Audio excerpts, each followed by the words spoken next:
অনুপ্রেরণামূলক উক্তি শুধু পড়লেই বা শুনলেই হবে না, উক্তি থেকে শিক্ষা নিয়ে কাজ করতে হবে। মোট কথা, কাজ বা পরিশ্রম ছাড়া কেউ উন্নতি করতে পারে না।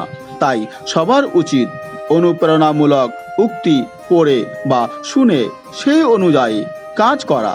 তাই চলুন বন্ধুরা, আজ শুনে নেওয়া যাক কিছু অনুপ্রেরণামূলক উক্তি, যা আপনার চলার পথকে সুগম করতে সাহায্য করবে।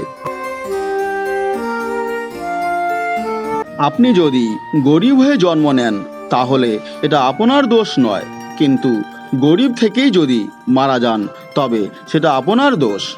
বিল গেটস। ব্যর্থতা মানে হেরে যাওয়া নয়, ব্যর্থতা হলো নতুন করে আবার শুরু করার প্রেরণা। হাল ছেড়ে দেওয়া মানেই হেরে যাওয়া। অ্যানোনিমাস।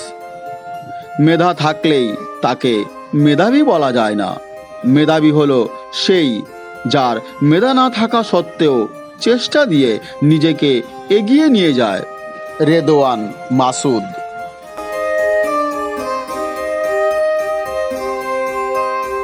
জীবনে চলার পথে বাধা আসতেই পারে, তাই বলে থেমে যাওয়ার কোনো অবকাশ নেই।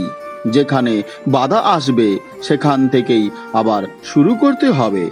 রেদওয়ান মাসুদ।